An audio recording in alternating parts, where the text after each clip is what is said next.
Olá pessoal, meu nome é Anderson Vieira, esse é mais um vídeo aqui do canal e eu nem sei se eu tenho roupa pra hoje, porque desde que eu joguei essa ideia no ar, esse acabou se tornando o vídeo mais pedido da história desse canal. O que não é à toa, né? Elas são duas dos maiores nomes da música mundial de todos os tempos, hitmakers, ícones que impactam a cultura além da música, lotam estádios, anos e anos de carreira e a relevância delas só aumenta com o passar do tempo. E para falar delas, não é nem preciso citar o sobrenome. Rihanna e Beyoncé possuem trajetórias relativamente similares, nenhuma veio de berço de ouro, as duas emplacaram seu primeiro sucesso nas paradas quando tinham por volta de 16, 17 anos, uma influenciou diretamente na carreira da outra, mas apesar delas frequentarem o mesmo círculo social, em diversas ocasiões se encontrarem no mesmo evento e até gravar parcerias com os mesmos artistas, do Jay-Z, a Shakira, a Kelly Rowland, há uma grande incógnita sobre qual laço entre elas, ou para quem só acompanha as duas de forma distante, até mesmo se há algum. Vez ou outra a gente já viu uma fofoca aqui, outra ali. Foram raras as vezes que elas responderam a esses rumores, mas quando fizeram sempre foi de forma bem direta. É difícil a gente dizer o que uma sente pela outra, mas temos aqui uma timeline de fatos, acontecimentos e manchetes que dá pra gente pelo menos vislumbrar qual a relação entre Beyoncé e Rihanna. Já deixa o like aí no vídeo para não esquecer depois, se inscreve no canal se ainda não é inscrito. Se era esse vídeo que você estava esperando para se inscrever, agora chegou a hora e vamos lá! Começando antes mesmo das duas se conhecerem pessoalmente, apesar da diferença de idade entre elas ser bem pequena, como Beyoncé e o Destiny's Child chegaram primeiro ao mercado pop, Queen Bee e suas colegas de grupo foram tão influentes na vida da Rihanna que, na época da escola, ela até formou um pequeno grupo com outras duas amigas, inspirado no Destiny's Child. Não era lá nada muito sério e tudo aconteceu quando Rihanna ainda morava em Barbados, mas foi por essa época mesmo, quando o produtor Evan Rogers passava férias na ilha, que Rihanna conseguiu uma audição com ele e logo em seguida sua passagem para LA estava marcada. Quais músicas Rihanna cantou nessa audição? Hero da Mariah Carey e Emotion do Destiny's Child. Quando eu fiz um vídeo sobre o início da carreira da Rihanna e falei essa informação, muita gente falou que a Emotion que ela cantou na audição era na verdade uma música do Bee Gees, só que nesse caso, além da gente estar falando da mesma música, já que a versão do Destiny's Child foi na verdade um hit cover que elas lançaram em 2001, no fim das contas a versão original da música é da cantora Samantha Sang, lançada em 1977, sendo a versão do próprio Bee Gees um cover também. E assim, apesar de eu não ter a lembrança da Rihanna falando que Samantha Sang ou Bee Gees influenciou ela de alguma forma, numa entrevista de 2007 para o site do The Guardian, o próprio Evan que falou que a versão que ela cantou foi a do Destiny's Child. Isso vai mudar alguma coisa na história dela? Não, né? Mas só pra gente ver que o caminho delas já estava aí se cruzando bem antes dela ser famosa. Mas bom, uma das maiores girl bands da história, o fato é que o Destiny's Child influenciou não só a Rihanna, mas como diversos outros artistas aí no mundo todo. Mas vamos chegar aqui no dia em que as duas estavam ali a metros de distância em um mesmo espaço físico. É daqui onde a história começa a ficar boa. Evan Rogers foi o produtor que descobriu a Rihanna, mas foi o Jay-Z, na época em que ele ainda era presidente da Def Jam, que assinou seu primeiro contrato com uma gravadora e se dispôs a investir na carreira dela. Apesar do alto cargo, Jay-Z e L.A. Reid tinham a mesma influência dentro da empresa, talvez L.A. Reid até um pouco mais, pois, como executivo-chefe, foi ele quem apontou Jay-Z para a presidência da Def Jam, e apesar de uma boa parceria por alguns anos, cada um tinha visões diferentes sobre quem seria a próxima grande estrela da gravadora. Apesar das duas terem sido contratadas ao mesmo tempo, enquanto Jay-Z acreditava mais no potencial da Rihanna, L.A. Reid acreditava que a cantora Tierra Marie era quem tinha ali o pacote completo, como eles costumam falar. O álbum de estreia das duas foi lançado quase que ao mesmo tempo, em agosto de 2005, dando ali oportunidades iguais aos olhos do público, ou talvez nem tanto assim. Ainda em agosto de 2005, uma das primeiras grandes performances tanto da Rihanna quanto da Tierra foi no palco do World Music Awards, que naquele ano foi sediado em Los Angeles, e ao lado da cantora A-Marie, as três fizeram uma homenagem ao Destiny's Child cantando Lose My Breath. Naquela edição, o trio recebeu o prêmio de Girl Group com maior vendagem mundial, logo estava todo mundo ali na plateia vendo a apresentação das até então novatas. O evento, aliás, aconteceu apenas 2 dias após o lançamento do álbum de estreia da Rihanna, e eu não tinha parado para pensar nisso, mas esse acaba até sendo um outro ponto dessa nossa timeline, pois uma das primeiras grandes performances da Rihanna em uma premiação foi justamente homenageando um trabalho da Beyoncé. E assim, eu não sei se foi nesse evento ou se em algum outro, mas Se até então L.A. Reid ainda não estava ali totalmente convencido do potencial da Rihanna e mais propenso a investir na carreira da Tierra Marie, quando Beyoncé falou para ele que Rihanna era a estrela, bastante coisa mudou na visão dele. E assim, só pra gente entender, Rihanna e Tierra tiveram um início de carreira com números bem parecidos até. Enquanto o álbum de estreia da Tierra alcançou o 5º lugar na Billboard, o Music of the Sun da Rihanna ficou apenas em 10º, mas já na parada de singles, enquanto Rihanna logo de cara emplacou Pon the Replay em 2º lugar na Billboard, Make Her Feel Good, o maior hit da carreira da Tierra, ficou apenas em 35º. Uma teve um desempenho melhor com o álbum, outra já chegou ali de cara com um grande hit. Era até justificável e compreensível que a gravadora tivesse ali meio a meio quanto às suas apostas, mas quando Beyoncé falou para L.A. Reid que enxergava algo a mais na Rihanna, basicamente todas as fichas foram jogadas nela. And at the showcase, there were 2 artists performing. Her name is Tierra Marie, and she's a really sweet girl. And the truth is, I was paying a little more attention to her than I was to Rihanna.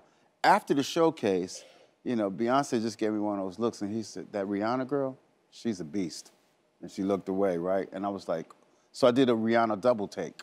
You know, but it wasn't as though I didn't believe in Rihanna. I love that girl, right?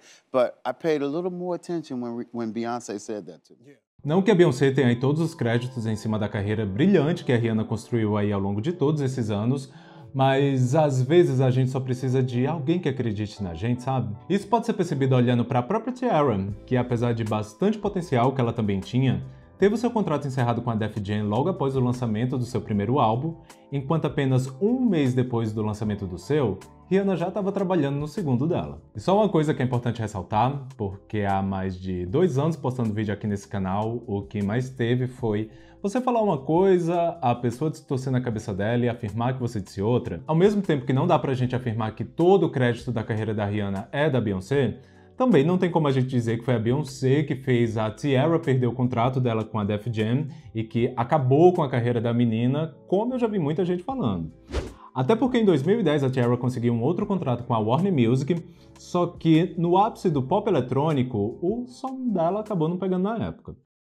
Mas bom, pontuar desse momento em que tudo indicava que elas iam ser besties, entre 2006 e 2007 foi uma época onde muitas fofocas foram levantadas e que ainda repercutem até hoje. Uma suposta treta entre as duas foi bastante apontada pela mídia por conta do Jay-Z, segundo fontes, já a gente fala quem foi essas fontes, ter traído a Beyoncé com a Rihanna. O que muita gente tomou como verdade quando a Beyoncé lançou em 2006 o single Ring the Alarm. Tá faltando você aqui. Entre versos como, ela vai usar os diamantes mais caros se eu te deixar, ela vai desfrutar de tudo que eu te ensinei se eu te deixar. Diga como eu deveria me sentir quando eu sei que a minha intuição feminina me diz que você é um escroto.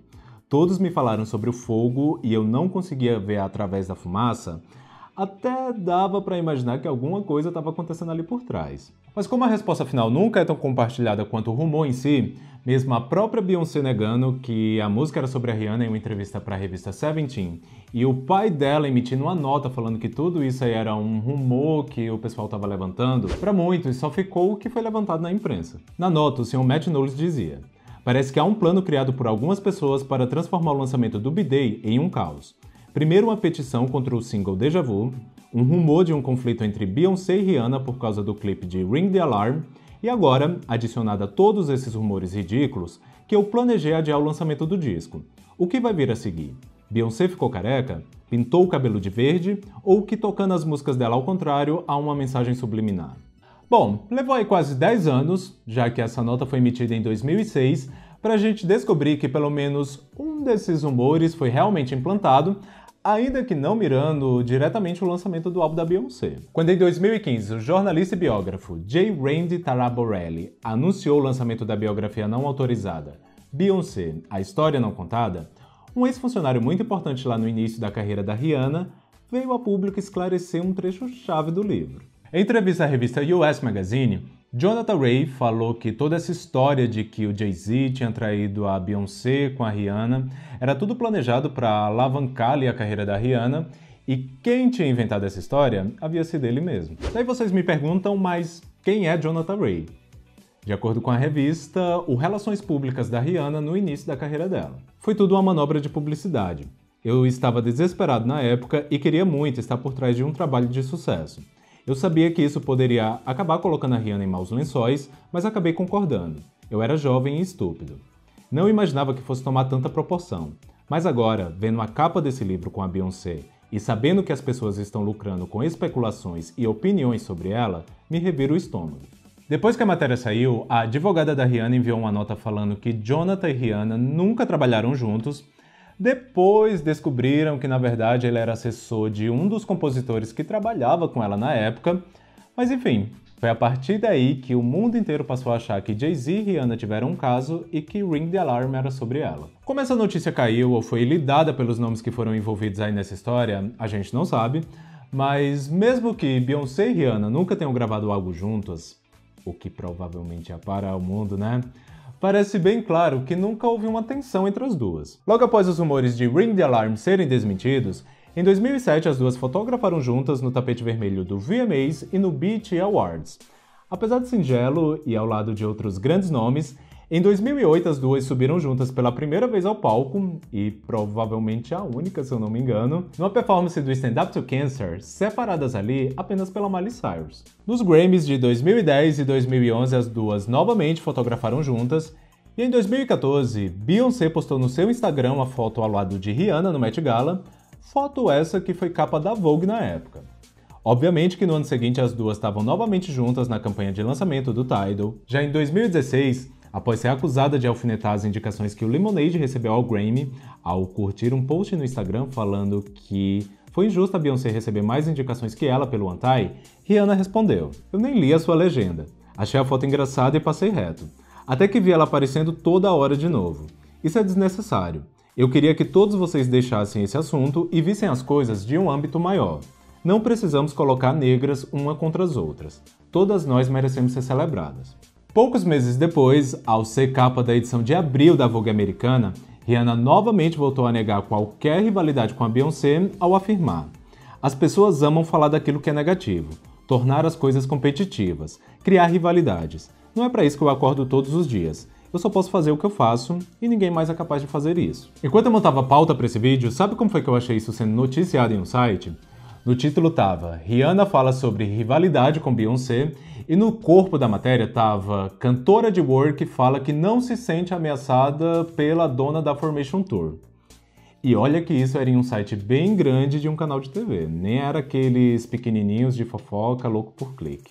Vale lembrar que ainda teve vários outros momentos onde as duas foram vistas juntas, seja no Diamond Ball, baile beneficente que a Rihanna promoveu, ou até mesmo no Grammy de 2017, onde as duas foram ali vistas mandando um beijinho uma pra outra. Enfim, acho que tá bem claro que por mais que elas não sejam melhores amigas, as duas estão longe de querer distância uma da outra. Abrindo aqui espaço para uma opinião pessoal, talvez Rihanna seja mais próxima do Jay-Z por ver ele como um mentor, como um amigo, e até parceiro de negócios, né? Já que hoje em dia ela não é mais uma contratada, e sim uma acionista da Roc Nation. Pelas músicas, pelos trabalhos e pela personalidade de cada uma, dá pra ver que Rihanna e Beyoncé têm vibes bem diferentes, e por isso talvez os rolês das duas não sejam os mesmos, mas por essa timeline, acho que dá pra perceber o respeito mútuo que há entre elas. Sonhar com um feat talvez nem seja tão fora da realidade assim, mas será que o mundo ia estar realmente pronto pra isso? O que é que vocês acham? Bom pessoal, espero que vocês tenham gostado desse vídeo. Se sim, deixa o like, se inscreve aí no canal se ainda não é inscrito, compartilha aí com o pessoal, aquele esqueminha, beleza? Por hoje é isso e vamos nessa!